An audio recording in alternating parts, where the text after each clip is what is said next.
In the early 1980s, the city of Pripyat was built as a symbol of stability and progress, a planned community designed for families, workers, and a future that was expected to remain predictable. This was not a temporary settlement, but a fully developed city where daily life followed routines shaped by work schedules, public spaces, and confidence in the systems that supported everything around it.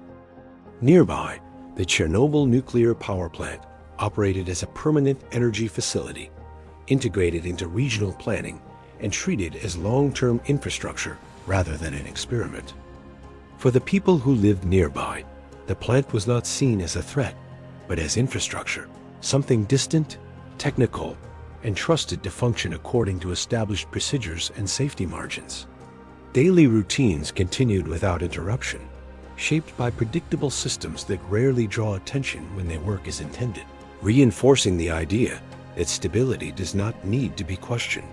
At this stage, nothing suggested that the city or the system supporting it would ever be remembered as incomplete, unresolved, or temporary in any meaningful way.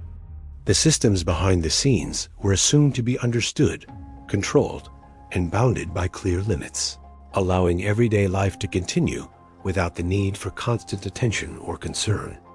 Only later would a question begin to surface, one that no one was asking yet, about what it truly means for a system to be considered finished once an event is officially declared over.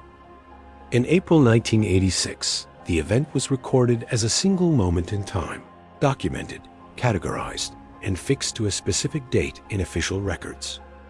From that point forward, the incident entered archives as something that had happened, defined by paperwork rather than by what would continue afterward. On paper, the timeline moved quickly toward closure, as procedures were activated and decisions were made to halt operations and restrict access. The reactor was shut down, the surrounding area was evacuated, and a clear administrative line was drawn between before and after. International attention followed, and early reports attempted to summarize the situation as a completed event rather than an ongoing process. These early summaries emphasized containment and control, presenting the situation as something stabilized, framed in language that suggested an ending rather than a process still unfolding. Official descriptions focused on resolution, using careful wording that reduced complexity and uncertainty into statements that appeared final and complete. Yet even at that stage, different institutions quietly applied different definitions of what it actually meant for the case to be considered finished. Physically, access was restricted and operations were halted, yet the system itself did not simply stop behaving because a date had been recorded. That quiet gap between administrative closure and the behavior of the system itself marked the point where the case began to shift into something unresolved. Unlike events that can be marked on a calendar, large technological systems do not simply stop once a moment has passed, because their effects continue to unfold long after the original event is over. Even after operations were officially halted, the system continued interacting with its surrounding environment in ways that could not be paused, scheduled, or neatly contained by human decisions. Time moved forward as expected, but the consequences of what had occurred did not follow a clear or predictable timeline toward resolution or closure.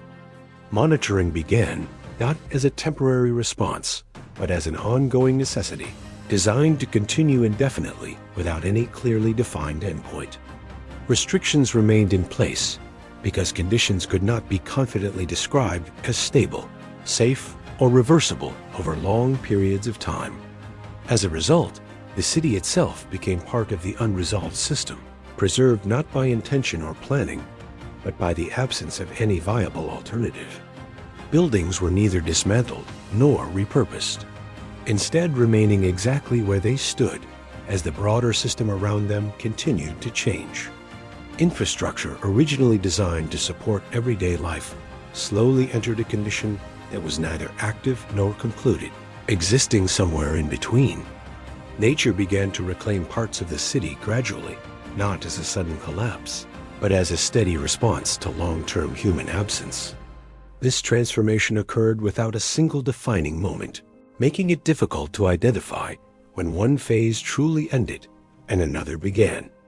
There was no single update or announcement that could declare the situation resolved, only a series of ongoing evaluations and adjustments.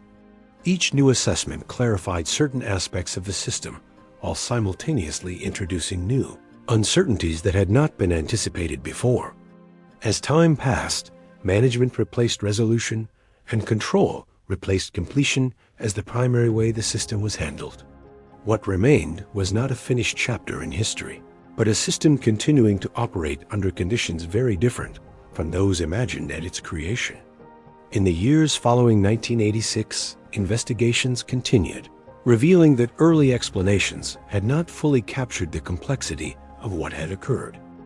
As further studies progressed in the early 1990s, several assumptions that had initially been treated as complete began to show limits that had not been recognized before.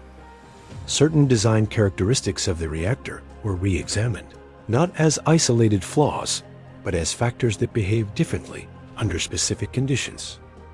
These findings did not change the past itself, but they significantly altered how the system was evaluated, discussed, and understood in the years that followed. In response to these emerging insights, international nuclear safety frameworks began to evolve, incorporating lessons drawn from Chernobyl into revised operational standards. However, these policy adjustments were developed after the event, underscoring how understanding had expanded only once the consequences were already unfolding. As archives were gradually opened and internal records reviewed, technical discussions revealed details that had not been publicly emphasized in earlier reports. Each additional layer of documentation clarified certain mechanisms while simultaneously exposing new areas of uncertainty that had not been fully addressed before.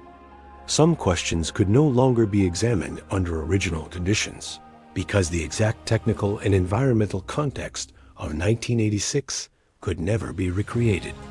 With time creating distance from the initial decisions, interpretation increasingly relied on reconstruction rather than direct observation. Scientific understanding continued to advance, but it did so retrospectively, analyzing the past with tools and frameworks unavailable at the time. The more prospective analysts gained, the more evident it became that the original frame of reference had been narrower than later evaluations would allow. Although knowledge expanded steadily, it could never return to the precise moment when critical operational choices were first made. This separation between action and later understanding ensured that interpretation would remain active, even as the historical event appeared fixed in time. By the mid-1990s, the city of Pripyat itself had become the most visible evidence that the case was not truly resolved, but preserved in a suspended state. The city was not maintained as a memorial, nor restored for return, but left standing because no stable future condition had been defined. Residential buildings remained structurally intact, yet functionally absent, their windows and corridors marking a life that had not officially resumed. Inside apartments, furniture and objects stayed in place, not as symbols of tragedy, but as indicators of interruption without clear restoration. Schools and public facilities stood unused, their rooms reflecting decisions made for long-term exclusion rather than short-term disruption. Parks and public areas showed gradual environmental change, revealing how time had continued moving even when human presence had not returned. No formal declaration ever announced the city's restoration because the underlying system conditions had never reached a stable endpoint. Instead, the city functioned as an open record, a physical archive where absence itself became part of the evidence. Its continued emptiness suggested not a concluded event, but a condition still managed rather than completed. In this way, the city quietly demonstrated that while the date of 1986 remained fixed in history, the consequences had never fully reached closure. Although the historical event is fixed to April 1986, its broader implications continue to be evaluated, monitored, and interpreted across decades of ongoing analysis. No single report has declared the system entirely resolved, only progressively better understood within the limits of available evidence and time. The data collected since then has narrowed uncertainties, yet it has not eliminated the fundamental gap between closure on paper and stability in reality. What remains is a managed condition, supervised and regulated, but not conclusively returned to the state originally imagined when the plant was constructed. The question is therefore not whether the event occurred, but whether the system that followed it has ever truly reached completion. If resolution implies stability without ongoing oversight, then the story of Chernobyl suggests that some systems do not end, they continue under different terms.